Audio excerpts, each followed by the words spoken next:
Hi guys, welcome to ASM Education. This is our series on the McKinsey Way. This is chapter 9. Chapter 9 talks about brainstorming. Before this, we've made videos on each chapter from chapter 1 to 8. Please watch those videos. I've made a separate playlist. Uh, it'll add a lot of value to your day and you will understand about consulting in a much better manner. Uh, you will be able to appreciate this video only and only if you've seen the earlier videos. So without a lot of further ado, let's just begin. So brainstorming. So the author says that brainstorming is the sine qua non of strategic consulting. That is, it is the basic necessity of strategic consulting. uh, the author says that you have to do your homework before any brainstorming session. You have to do your homework. Brainstorming will take a lot of time. Any team blocks about 2 hours if not more for a brainstorming session. The most important ingredient for successful brainstorming is a clean slate. He says you cannot look at the data in the same old way. If you do that, there's no point of calling the meeting. You have to find fresh new perspectives. You should leave your preconceptions and prejudices at the door when you enter the meeting room. So the author uses just a metaphor over here. He uses the metaphor of cards. He says that when you buy a new branded packed card set of cards, all the cards are arranged in a sequence. And he says, oh, that's so boring. What he says is that you should deal it, shuffle it randomly. You should throw the cards in the air, and when they'll fall, it'll be in a very random manner. And then analyzing the trend will be very interesting. And the same thing applies to any business problem. You should look at it in different ways. You should break it into small pieces and shuffle the pieces and then try to analyze the entire problem. So now he says proper prior preparation. This is the next part of this chapter, and we'll talk about proper prior preparation. He says that the cardinal rule of brainstorming is that you cannot do it successfully in a vacuum. What does that mean? He says you cannot go into the meeting unprepared. You have to work on it. You cannot expect that you'll just go without preparation and wow everyone, whether you're a team leader or just the participant or the consultant. You have to prepare and go. If you've completed your research, then he says you've completed half the work already. Once you've done your research, then the next step that you have to do is ensure that everyone in the team knows what you know. Put your research into what McKinseyites call a fact pack. And what is a fact pack? It is a summary. What kind of summary? It is a neatly organized summary of all the key points that you've discovered, and then you circulate it into the team. If you're the leader, make sure that all the team members put the research into the fact packs. There is no detailed structure required for a fact pack. So now once you've made your fact pack, and you've read the fact packs of the entire team. As a leader, you've ensured that everyone's shared their fact packs. Now what is the next step? So here the author says that McKinseyites fall into two camps. The first group says familiarize yourself with the outlines of the problem and the data. Don't try to come up with an answer before the session starts. Okay. And the counter proposition says that always come in with a hypothesis. Otherwise, you waste too much time in flailing around looking for ideas. The author says that you have to actually use somewhere both the approaches. The actual right approach lies somewhere in the middle. He says that you can also prepare by brainstorming on your own ahead of time. That is, he says, don't make one single hypothesis. Make a lot of hypotheses. Try to eliminate few hypotheses. Try to arrange hypotheses in a sequence. Try to find which works in what scenario. Do all that brainstorming and then go to the interview.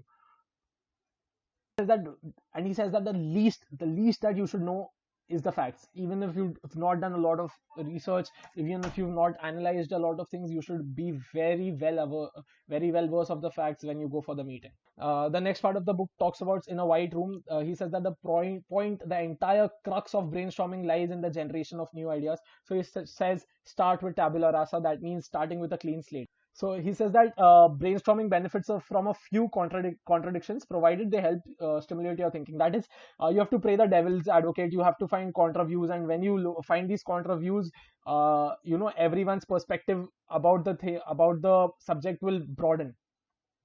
The author says that if everyone comes into the room and says the same old things, then you'll have just wasted time and not reached any new conclusion, and as the team has gained nothing.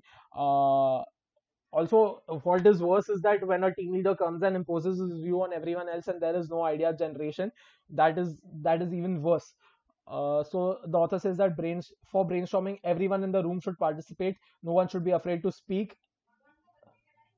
The authors just lists out a few more rules of the road. He says that there are no bad ideas. Debating ideas is a part of the brainstorming process. Do not worry that your idea is bad. He says that there are no dumb questions. There are no bad ideas. Just as there are no bad ideas, any question should be taken on its merits. Do not be afraid to ask why is this like that? Why is it done in this way? Why not that way? You keep asking questions. Do not worry what people will think about the questions. Never discount the benefits of working through seemingly obvious or simple questions. So for example, okay, the author just gives an example that in an interview, a brand new associate asked how much money is there in the world, and the entire team spent 1 hour just to figure out how much money is there in the world. Then the author says, be prepared to kill your babies. That is, be prepared to kill your ideas. It means that if your idea, no matter how good, is not a part of the team's answer at the end of the session, dispense with it. That is, if your teammates do not agree with it, then your idea should be scrapped off. Okay. And the author says, know when to say when. What does this mean?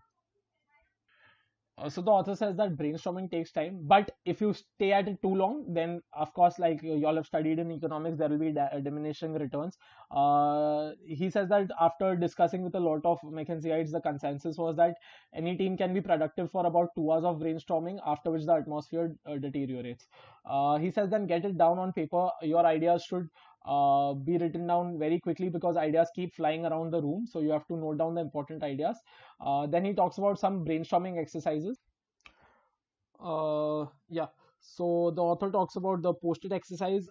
He says that give everyone in the room a pad of sticky notes. There should be one idea per note, and after you finish writing, give it to the team leader. He will read the ideas aloud, and this will generate a lot of ideas very quickly, and then you can discuss them very shortly. And do not get bogged down in discussing each one as it comes out. Then the next is the flip chart exercise. He says that put a lot of flip charts around the room, each labeled with a different category. As and when team members come up with their ideas, they should go and write it on the flip chart. Members should be given different colored pens so that you can know who has written what. Then he talks about belliaches up front. He gives an example that all the relevant players were invited in a large room to discuss the options for change at the client. They were asked to tell everything they didn't like about the program and everything that they liked about the program. This yielded some excellent ideas that would have not otherwise come up. Also, the author says that there is one more tip for handling a grumbler or rabble rouser. He says that have the leader or the moderator stand behind him and touch him occasionally on the shoulder. This will let the troublemaker know that he's being watched. So then his utterance will decrease, and the leader can. This is similar to in a classroom scenario when the teacher says, "Do you want to say something to the class?" And so this is how the grumbler will share the information that he's talking about. So yeah, guys, this was the end of this chapter. I hope this added value to your day. See you soon in the next video. Please like, share, and subscribe.